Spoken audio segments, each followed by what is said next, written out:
Hi everyone, and welcome to another episode of The Product of a Strong Woman.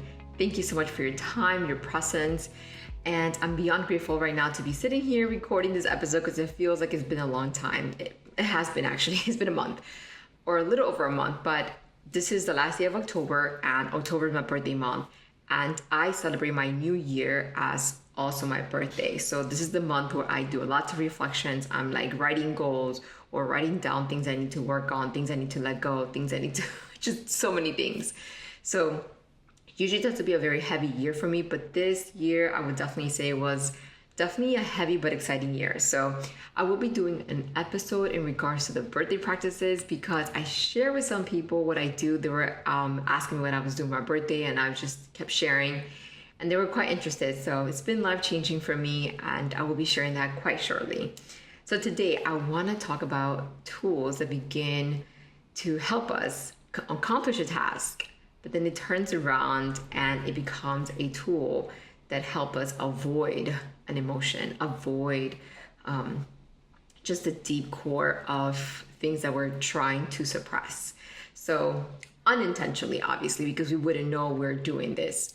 Now, this actually began because I was having a conversation with my husband, and as it's very common, yes, we tend to marry someone that we have things in common, but we also tend to be in relationship with people that we also have differences in.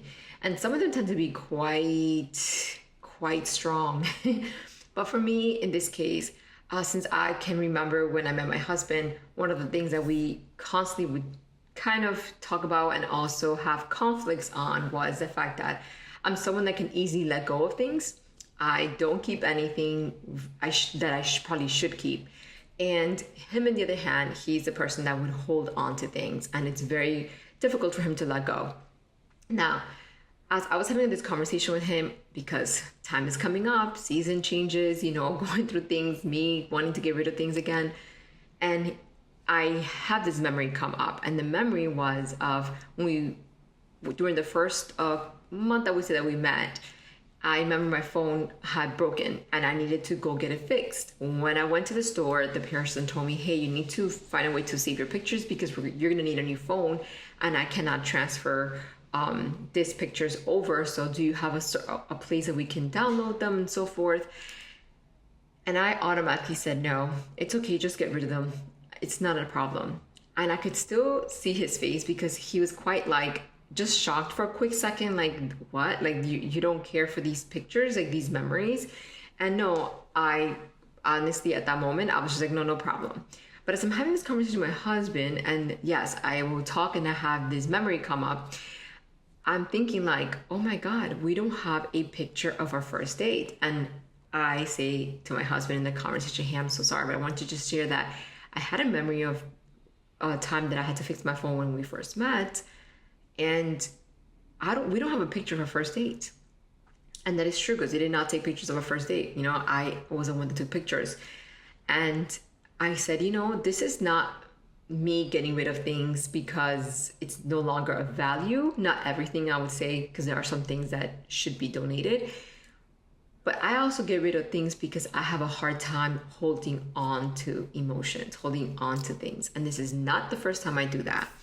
So it was a great conversation because then he got to see a side of me, a vulnerable side of me, and understand, right? I wasn't demanding what I needed to get done. I was having a conversation and telling him how I was feeling. And it was just amazing. So yeah, I want to talk about, for myself, it was the concept of minimalism. And I call it minimalism because yes, that is, it became very popular, very heavy, but this is something that's, been in cultures for many, many, many, many years. Now, this conversation, I personally say, was a conversation that unpacked everything that I did not need, but it also unpacked everything I was unable to hold on to. And I say this because what are the tools in your life that you use to help you complete a task? And then without you realizing it, when you don't complete that task, you start feeling guilty. You start feeling just unworthy, depending on how guilty you feel. Because, guilt, shame, unworthiness, all of that is basically put together in a very heavy box. So, yeah, it makes me just, ask that kind of question, because as I'm sharing this, I realized that when I looked up even the history of minimalism, and it's actually well known in Japanese culture as Zen, in the Zen philosophy. Its roots is in the Zen philosophy. And it's basically keeping things that with intention. So you have to think of the intention of this product or whatever you're holding on to, the value that it has. And if it has no value, the ability to let go of it, right? So I was thinking of, even when I was quite young, I would say a teenager, I would have moments where I would just start organizing my room, and I would have bags of clothes, bags of things. I would get rid of letters, I would get rid of pictures, and I would just get rid of it. And people would ask me like, you sure you want to get rid of that? I'm like, yeah, no problem. And just until now, I realized that, wow, so many things I let go of because I did not realize that I was scared. I was so scared to hold on to something that could potentially make me feel like I need it. So if I felt like this is something that I needed, then before it got to that point, I would let it go. And this is not what a tool is meant to do.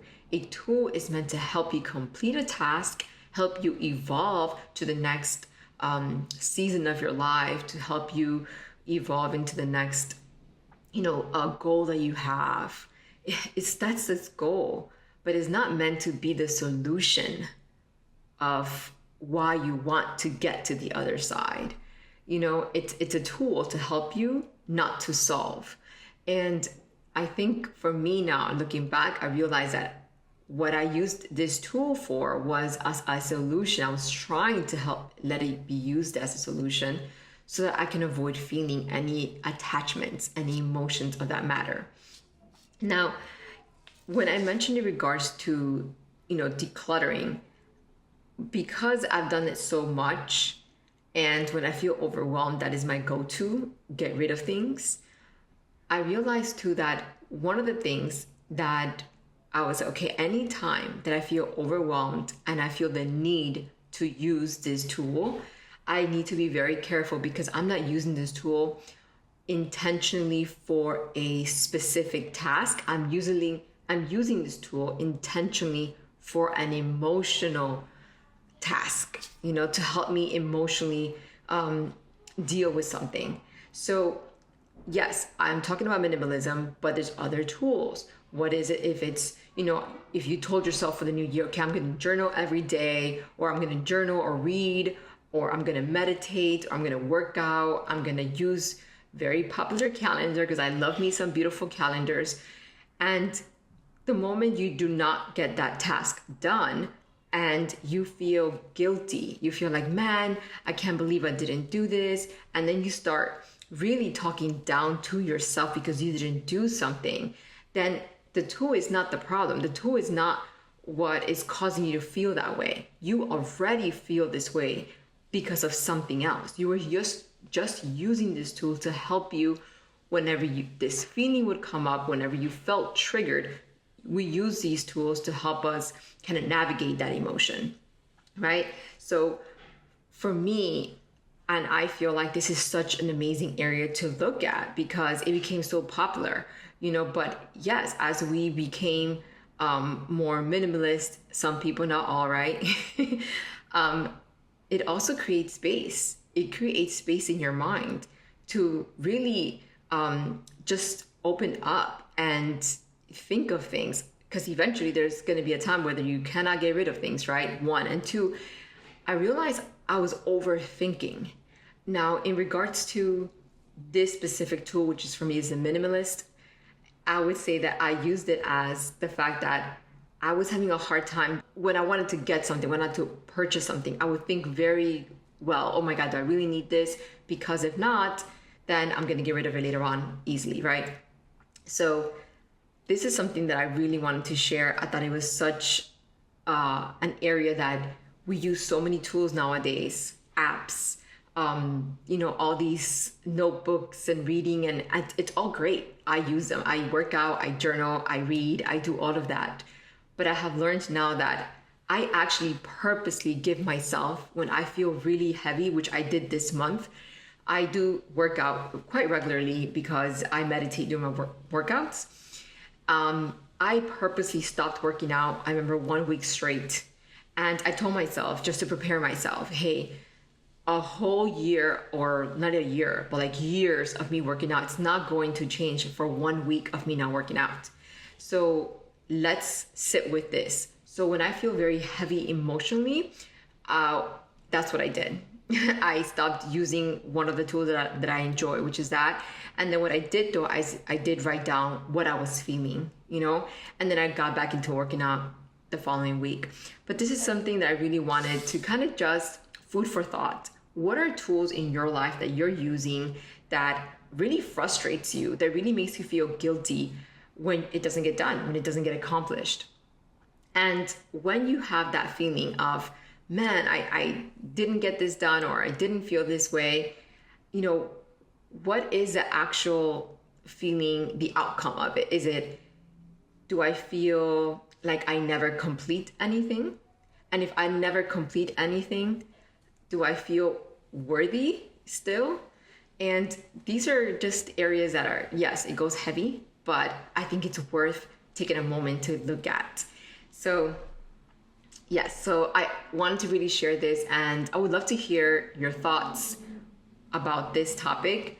And I wanted to share, I saw a movie recently that I can't believe it took me a long time to watch. It's called The Woman King.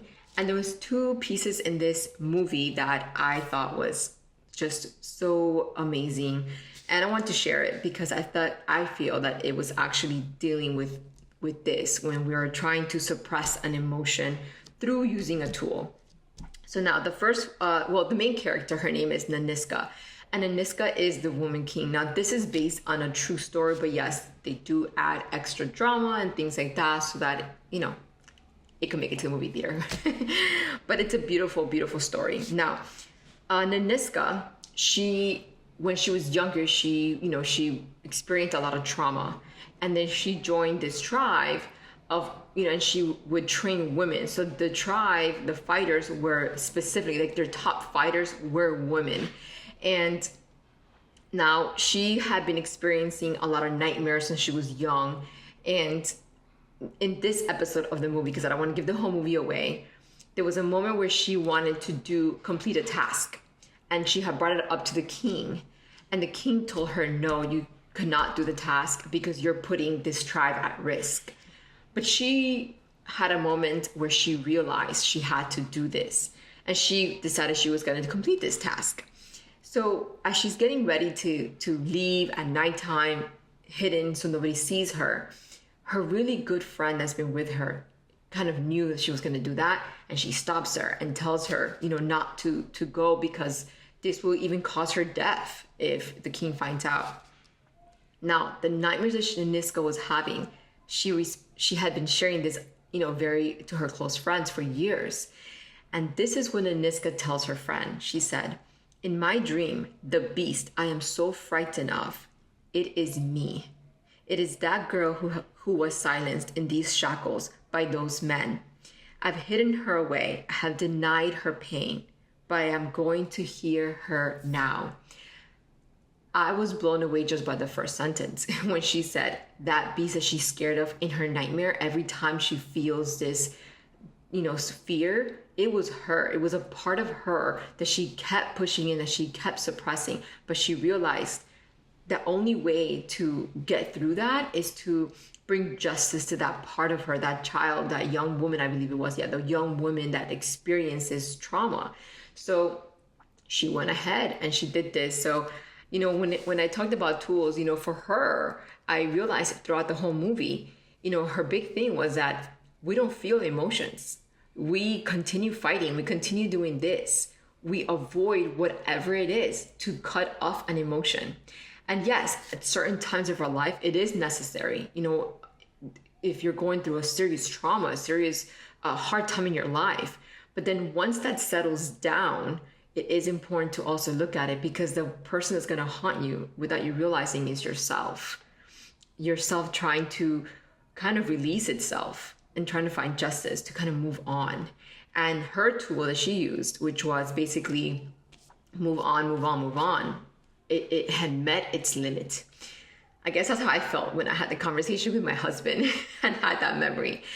Now, the second part is the king. When Sonaniska does a task, she actually succeeds in this task, and she comes back to the tribe, and she actually ends up going, the people that really, look up to her and support her actually end up going with her without her realizing it. She was like halfway to this location and they were with her. They go back. She actually accomplishes task. She defeats this other tribe, and she is fully kind of accepting already that she might have a huge consequence, even her death. So she talks to the in front of the king and tells him like, hey, I am resigning my position as a leader. Here is, we defeated this tribe. And the king, his name is King Gizo. And he basically, now this is during the time of slavery, of, a lot of violence during this time. This is supposedly based on a true story. And I would love to read more about this woman, honestly. I'm going to look for her history. So King Gizo says, one must first convince them that they are meant to be bound. We join them in becoming our own oppressor, but no more. There is power in our minds, in our unity, in our culture. If we understand that power, we will be limitless. I was again blown away by this part, because what he said was basically, in order for you to be feeling bound or someone to have control over you, they must first convince you that you are meant to be controlled. Someone has to convince you that you have to do this in order to be okay. And then what happens when you are convinced? Now you become part of you are doing this with the oppressor. I even for some reason thought of the elephant, the circus elephant, when you see they tie them in the foot, in the ankle, since they're very little, and they try to escape, and eventually when they get older, they don't even try, right? They believe, right, since very early on, they cannot escape. So now they are, they join their own oppressor. And, in a lot of things I'm realizing now is the fact that in order to move on to something that we feel stuck in, we must face what scares us, and that is ourselves. And what part of ourselves are we scared of? That is such a key place that we can find so much freedom, not freedom from somebody, freedom from a job, or freedom from a person, or freedom from a relationship, but freedom from your own mind that you have created, or I created at least for myself, that I felt like, oh my God, I can't keep this, because if not, then it's going to take control of me. Now it's like I have a better relationship when I'm decluttering, so my husband doesn't fear when I go to my decluttering moments, because now I understand, okay, if this has value for me at this moment, it's okay to keep. Because just the fact that I experienced this, this memory with this object or picture or whatever it is, that in itself is not going to go away. So I'm not one with the memory, I am part of the memory. So that's another thing that has helped me move on and helped me realize that it's okay to keep something. And if it breaks, or if something happens and I no longer have it, it's okay. Including friendships, including relationships, being so grateful that I got to experience that season with this particular memory. And the memory is not held in the item, in that person. The memory is now held within me. So there's nothing that can happen that will really take that away from me. It now lives within me.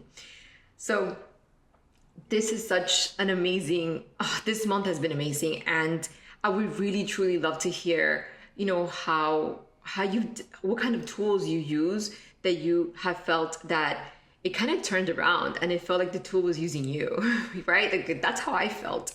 And yeah, I would love to hear that. I would love to hear any thoughts or any of this matter. So thank you again so much for your time. And I would love to just end with saying that any tool is amazing, any tool. But tools, even AI, as we're using it now and learning about it, these tools are meant to help us evolve into what we're trying to achieve, into trying to, walk into. But it is not the solution. The solution is held within you. So thank you so much. Have an amazing, beautiful day. And I will definitely be posting the other one I mentioned. All right. Have a beautiful day. Bye.